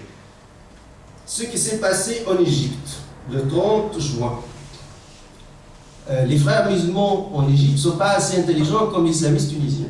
Les islamistes tunisiens sont entourés par deux pays qui disent toujours sont laïcs. Ranouchi insiste. Moi j'ai deux partis laïcs, j'ai deux alliés laïcs.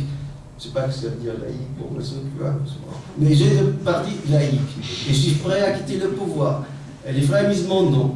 Le 30 juin ou le 29 juin, par exemple, vous trouvez tous les partis politiques, un consensus incroyable en Égypte contre les frères musulmans, y compris les salafistes, Hezb al-Nour salafis, qui représentent 20% au sein du Parlement égyptien, sont des islamistes, bon je comprends, ces islamistes liés à l'Arabie Saoudite, donc les intéressés avec l'Arabie Saoudite, donc on va voter pour les intérêts saoudiens, mais y compris les salafistes et toutes les autres factions politiques, et de gauche comme à droite, les gars. Comment? Nous, on a fait campagne pour le oui, pour le référendum. Ouais. Donc, ce qui s'est passé, en plan sociologique, les frères musulmans, c'est vrai, un grand parti, parce que les frères musulmans, pour moi, ce n'est pas un parti politique, c'est un État-providence, tout d'abord. C'est le welfare state en Égypte.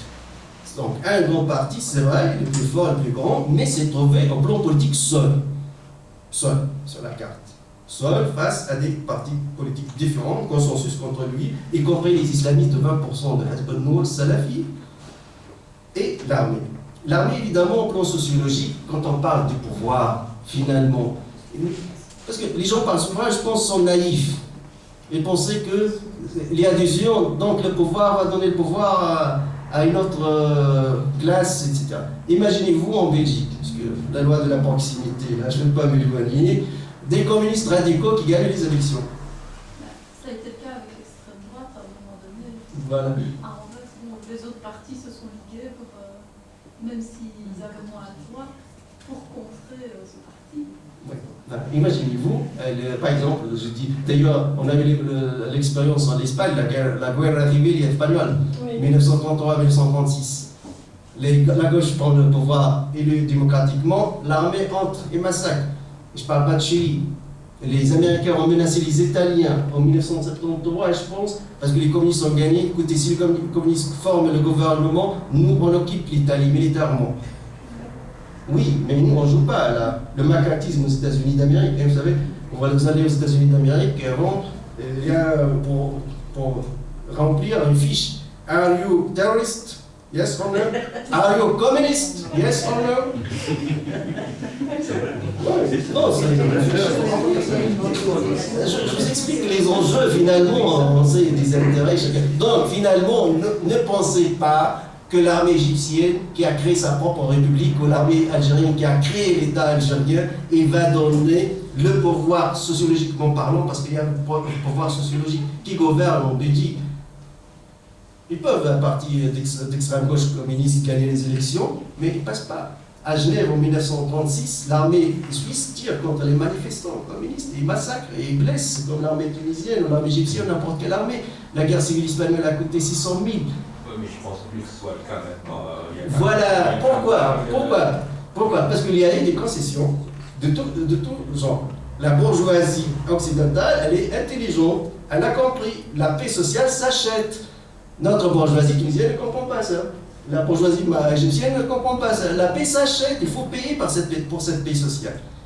Donc elle a payé. Aujourd'hui, l'ouvrier allemand, et l'ouvrier, il n'est pas diplômé, ou l'ouvrier suisse, on ne parle plus, il a sa belle Mercedes neuve qui sort paquet, il peut passer ses vacances de rêve où il veut, dans n'importe, il a sa propre carte crédit, il est en bourgeoisie. Parler des prolétaires fatigants qui font 15 heures par jour, c'est fini. Donc ça a retiré, c'est pour cela aujourd'hui il n'y a plus de révolution sociale en Occident. Alors ce qu'on veut, au moins en Tunisie ou en Égypte, c'est acheter cette paix sociale. Mais nos bourgeois, nos capitalistes, nos gros, ils ne veulent pas payer la facture.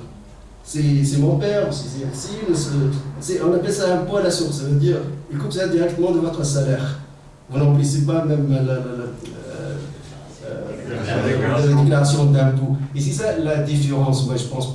Le monde arabe va soit au welfare state, une démocratie avec des concessions, évidemment, soit je pense à une radicalisation, l'extrémisme, le terrorisme, évidemment c'est le fruit de cette radicalisation. Eh bien, merci beaucoup. Alors, est-ce que nous prenons une dernière question? Ça va? Alors, il y a une question. Selon vous, il y a d'autres raisons économiques qui expliquent l'amitié entre le Qatar et Israël. Le Qatar, il a le complexe, pas le complexe d'Oedipe, mais le complexe d'un tout petit pays minuscule. Parce que le Qatar, si voit le prince, quand il est arrivé au pouvoir, c'était un coup d'État contre son père. Son père vit à Genève, et lui, il prend le pouvoir, influencé par son épouse, Cheikh Hamouza, le rôle des femmes dans les palais des monarques, c'est très important. L'Arabie Saoudite, le Qatar était toujours dans la poche de l'Arabie Saoudite, a voulu faire un coup d'État, un contre-coup d'État. Ça veut dire à contacter des officiers qatariens, et y compris le père, évidemment, l'ex-monarque, afin qu'il revienne au pouvoir et chasser le nouveau prince. Et c'est là d'où venu le problème de la création de Jazeera. Et après, dès la création de Jazeera, il a cherché la protection. Il a cherché la protection chez les Américains en les invitant à construire 2 grandes bases militaires, la Ligue syrienne, avec un contrat inimaginable. D'habitude, les pays du tiers-monde donnent des bases militaires contre l'argent. Voilà, les Américains vous offrent $1 million, etc. Non, c'est gratuitement. On ne s'arrête pas là. Hein. Les 2 bases militaires américaines sont les plus grandes dans le Moyen-Orient. Mais aussi, on paye 60% en tant que Qatarien de toutes les dépenses des bases. Les coûts de ces 2 bases militaires américaines, c'est à 60% payés par les Américains, payés par les Qatariens. En plus, les Qatariens, comme tous les dirigeants arabes, savaient bien toujours le cœur de Washington passe par Israël. Si on est mis à Israël, on peut acheter l'amour et l'amitié de Washington, calcule de cette façon. Donc, il veut jouer un rôle historique au-delà de ses compétences. Bon, maintenant c'est dégonflé, hein, grâce à la Syrie, c'est dégonflé totalement. Et c'est pour cela, et avec l'hypocrisie de ces journalistes, Al Jazeera, entourés par ces intellectuels, au palais 5 étoiles, vous êtes les prêcheurs de la démocratie. Mais il a dit, Ranouchi, ça parmi mes reproches, Ranouchi, je respecte, il a dit que le prince du Qatar, c'est le père spirituel de la révolution arabe. Ah bon? Oui, ça pose un problème éthique. C'est dictateur, parce que le général Mohamed Abdelaziz lui a dit. Sortez, je ne veux pas de vous, je veux pas de vos dons, de vos aides, etc., puisque vous voulez me donner une leçon de démocratie. Donc ça s'inscrit dans cette logique psychologique, parce que quand on parle des dictateurs,